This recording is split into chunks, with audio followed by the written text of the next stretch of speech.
Hi, my name's Courtney Carrigan. I'm Brent Carrigan. And I have got them together today so that we can ask them some key questions about student loans and maybe the colleges that they went to and kind of get some more ideas about what y'all are going to do in the future and maybe what not to do as well. So, first, what schools did y'all go to? Yes, I chose to go to a private Christian college up in Chicago called Wheaton College. I also went to a private Christian college, Harding University in Searcy, Arkansas.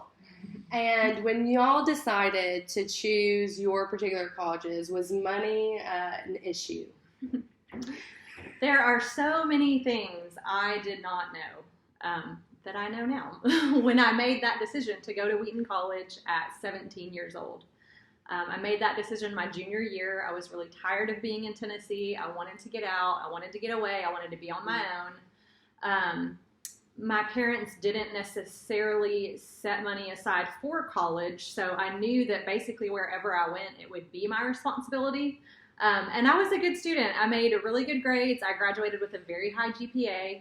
I'm sure that I could have gotten scholarships to numerous in-state schools. Wheaton College didn't really offer many scholarships at all, so I did not get any scholarships through Wheaton, and really based my decision on going there just on my personal preference of wanting to get out of state, wanting to kind of get away and do my own thing.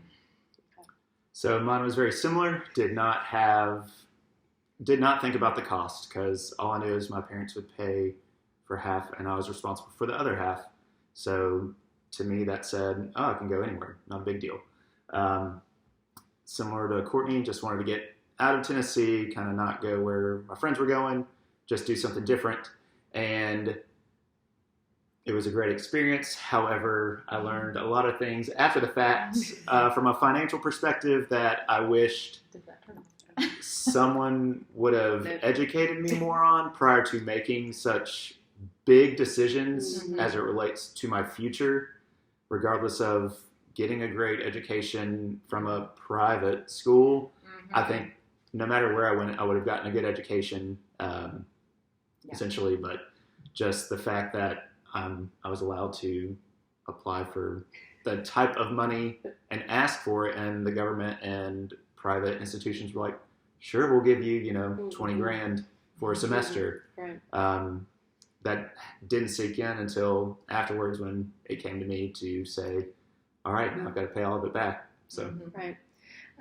When you said that they weren't offering a lot of scholarships or grants, and if you would have known what you were getting into, would that have made a major difference in maybe some of your efforts towards scholarships and grants?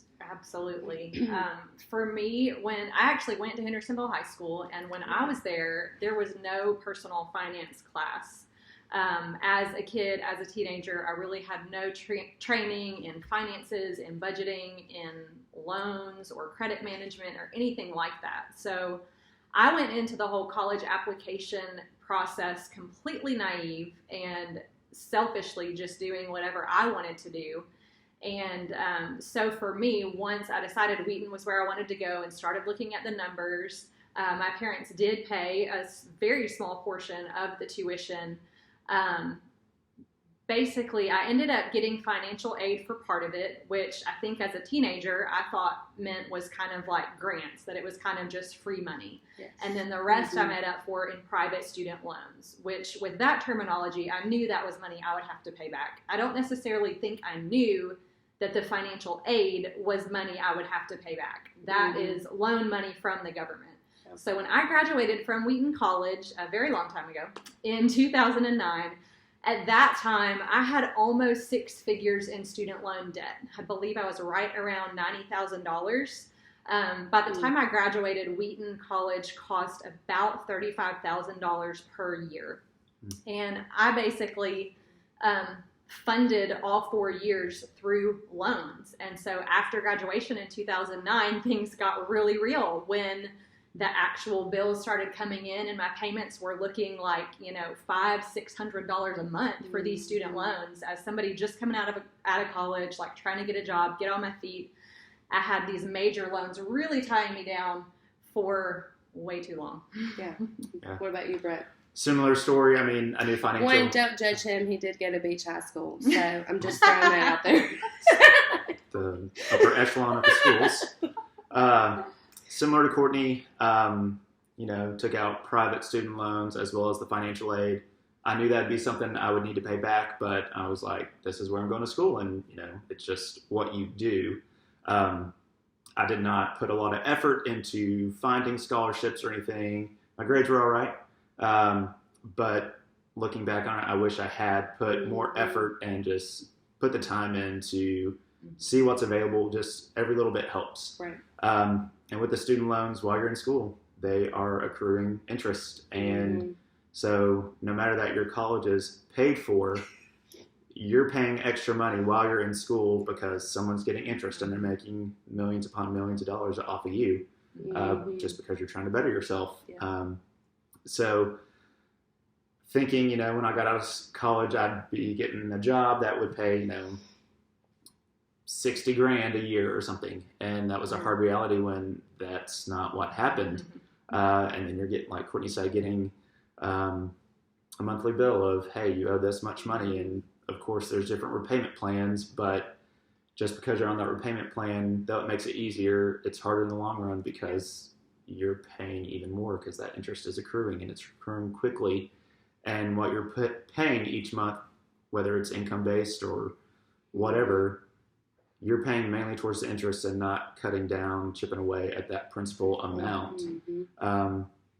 And one thing I do remember from financial aid is, one thing they said is you never want to defer a loan, and you never want to defer, especially on a private loan. If you defer on the financial aid, which is the federal loan, that's okay. And I was like, no one should ever tell you it's okay to defer. Defer basically means not making a payment. Don't make a payment.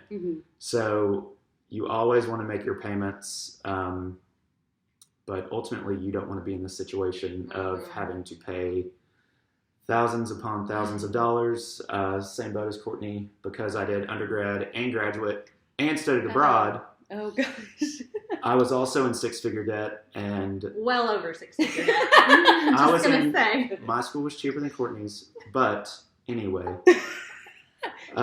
He did extra. Still, I did a little extra just because of what my goals were and all that. But we've gotten Courtney's loans paid off just because. Well, I wasn't going to get there yet.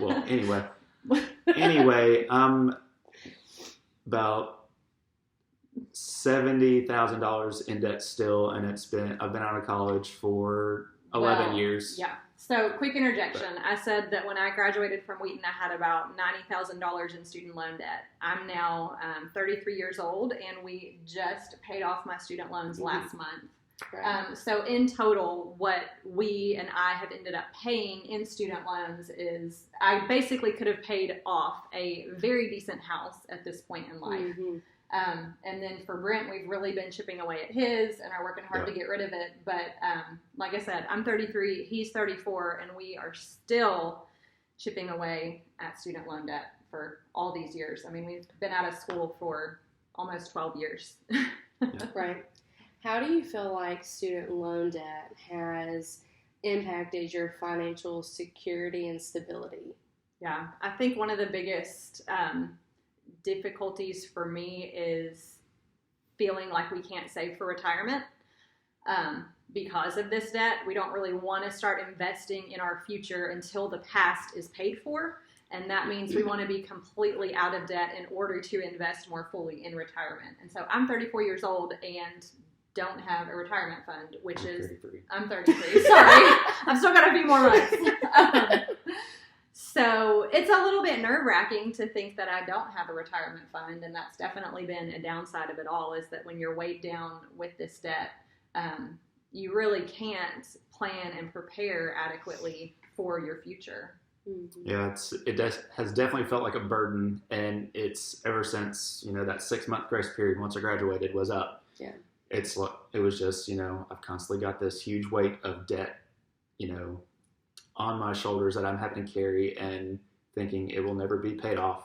But going through, the Dave Ramsey financial piece, like learning, here's how you do it. Here's how you can pay it off and get rid of it. it's been very helpful, somewhat freeing, but still carry that weight, even though I know the tools to pay it off and how to budget and do that stuff. Right. My job allows me to do some retirement, so we do very little at this time, but not what we want to do with our goals in the future. Right. So it's delayed our future, setting that money aside in order to plan for what we want to do. And also, even just some of the stuff we want to do now, we've had to put that kind of stuff on hold, like travel and those things, because we're set on getting out from under the debt and being able to feel free, essentially, and be able to live the financial type life that we want to live, if that makes sense. Yeah. So what is one thing that you could go back and change if you could? If you could go back and change something about, I know the college experience is in everybody's future. That's what they want, is the total experience. But do you think you would have had that same experience somewhere else? Yeah. I think knowing then what I know now, I definitely would have made some drastically different decisions, especially as it relates to going to an out-of-state private college. College is great. It's a wonderful experience, but in the end, that degree doesn't matter. It doesn't matter what institution's name is on it, as long as you successfully complete it. It honestly doesn't really even matter what your GPA is. And that's going to frustrate some of you. But if you have the degree and the piece of paper, that's really all that matters. And so if I could have gone through it without being in all of this debt, I definitely would have preferred that. And like I said, I made good grades. I'm sure I could have been on full scholarship somewhere in the state of Tennessee. And had so much more freedom coming out of college, at that point, to kind of go my own direction and do what I wanted, as opposed to doing that prematurely and getting myself into so much debt as a result. Right. I wish someone would have explained exactly what I was doing when I was signing up for financial aid, as well as loans through Sallie Mae. Here's the reality of what you're getting into. Here's your next 10 years at a minimum. Potentially, as well as just, you don't have to go, like Courtney said, to a private college or to this school because of the weight that the name carries. You're going to get an education, and that's all that, that's all that kind of matters, is getting the education so you can go do what you need to do. And at the end of the day, your experience is going to help carry you through that once you get your first job and so forth. But I would definitely have, if Allstate had the nice freeness that it does for these 2 years, first 2 years, as much as I would have hated it, because it's I'm staying in Hendersonville, and it's not the cool thing to do. It's free, so then I can go to a 4-year college and only have to be there for 2 years, still meet people, still have that college experience that you're wanting, but come out better financially. And then not have to worry about digging myself out of a 6-digit hole. Right. So any last encouraging words for my kiddos? I would say take advantage of every opportunity you have for scholarships and grants. And honestly, outside of that, be willing to work your way through college. I worked part-time all through my college career, but unfortunately didn't use that money to start paying towards loans. I just kind of used that money to live off of. But highly recommend staying in state, working your way through college if that's the route you need to go. It's completely doable. And setting yourself up for success now by not getting into the massive amounts of debt that so many students do in order to go to the college of their dreams. Yeah, I'd say just explore all your options, regardless, of what the school is, and think realistically about the cost. What's this going to look like financially at the end of the day after I'm done?